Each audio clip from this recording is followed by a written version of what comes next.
आरक्षण की राजनीति बीजेपी के लिए नासूर बनने वाली है। बीजेपी के आमतौर पर छवि सवर्णों की पार्टी के रूप में रही। बड़ी मुश्किल से पार्टी ने अपनी छवि पिछड़ों के पार्टी के रूप में बनाई थी, पर राजनीतिक माहौल कुछ ऐसा बन रहा है कि पार्टी मुश्किल में फंस गई है। बिहार में नीतीश कुमार के नेतृत्व वाली एनडीए गठबंधन को झटका देते हुए पटना उच्च न्यायालय ने गुरुवार को अनुसूचित जाति यानी एससी, अनुसूचित जनजाति एसटी, अन्य पिछड़ा वर्ग ओबीसी और के लिए कोटा बढ़ाने वाला नवंबर 2023 के कानून को रद्द कर दिया। इस कानून के तहत सरकारी नौकरियों और शैक्षणिक संस्थानों में अत्यंत पिछड़ा वर्ग ईबीसी 50% से 65% के आरक्षण का प्रावधान करता है। सुप्रीम कोर्ट इसके पहले भी 50% के ऊपर दिए गए आरक्षण को रद्द करता रहा है, पर इस फैसले ने बिहार की राजनीति को एक महत्वपूर्ण मोड़ पर खड़ा कर दिया है। विशेषकर भारतीय जनता पार्टी के लिए बहुत समस्या खड़ी हो गई। हालांकि भारतीय जनता पार्टी भी इस कानून के खिलाफ कोर्ट जाने के नीतीश सरकार के फैसले का समर्थन ही कर रही है, पर उसके लिए यह समर्थन इतना आसान नहीं है। आइए देखते हैं कि बीजेपी के लिए आगे कुआं और पीछे खाई वाली हालत पैदा हो गई है। कहा जाता है कि बीजेपी सवर्ण पॉलिटिक्स ज्यादा करती है।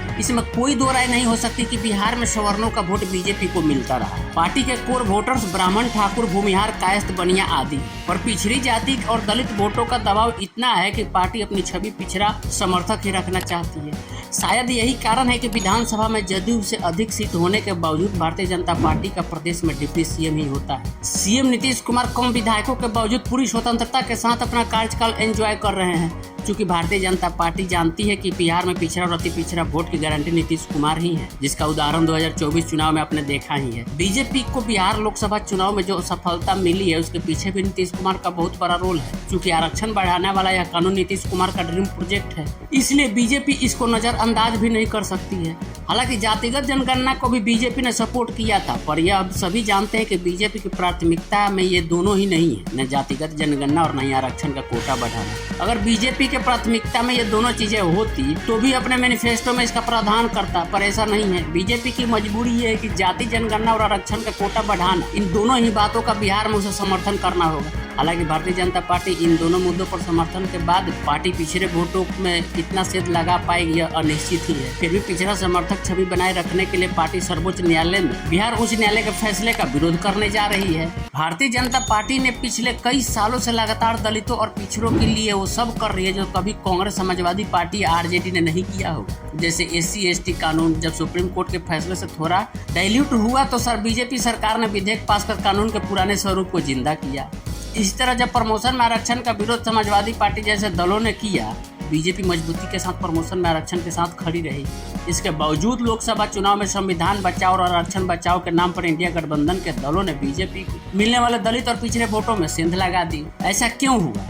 यह विचारणीय तथ्य है। दरअसल भारतीय जनता पार्टी तो दलित और पिछड़ों के लिए संरक्षण के लिए हर तरह से खड़ी रहती है, जिसमें आरक्षण का समर्थन भी शामिल। पर बीजेपी के अभिभावक संगठन आरएसएस या दक्षिणपंथी यूट्यूबर के सभी आरक्षण के विरोध में आग उगलते रहे। आरएसएस ने हालांकि अपनी विचारधारा को बदला है, पर 2015 में संघ प्रमुख के आरक्षण विरोधी बयान का भूत गाहे बगाहे उठता ही रहता है। घोर दक्षिणपंथी हैंडल दिन भर बीजेपी के समर्थन में एजेंडा चलाते रहते हैं, पर जब आरक्षण की बात होगी तो बीजेपी को घुसने लगते हैं। बीजेपी के लिए मुश्किल यह है कि कांग्रेस पिछड़ी और दलित राजनीति की बड़ी खिलाड़ी बनकर उभर रही। राहुल गांधी करीब 6 महीने से सैकड़ों बार जाति जनगणना कराने की बात कर चुके हैं।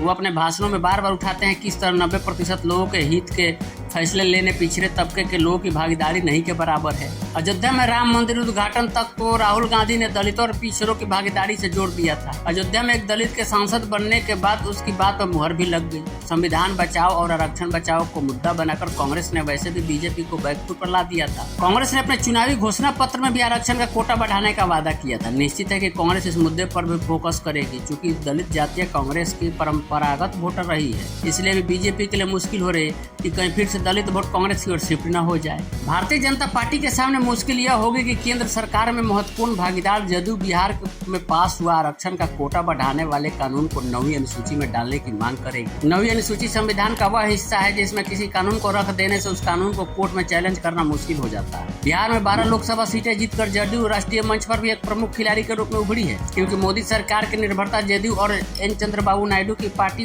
टीडीपी पर है।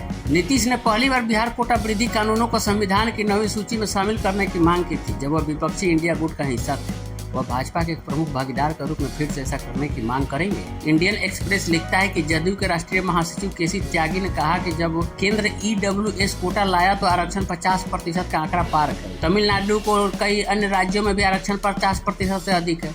वैसे इन सभी कानूनों को कोई चैलेंज नहीं कर पा रहा है। उसी तरह के जो जरूरी कदम होंगे हम उठाएंगे। उन्होंने कहा कि हम चाहते हैं कि इसे 9वीं सूची अनुसूची में शामिल किया जाए ताकि आगे कोई इसे चुनौती न दे सके। हम समाज के वंचित वर्गों को न्याय दिलाने के लिए हर जरूरी कदम उठाएंगे।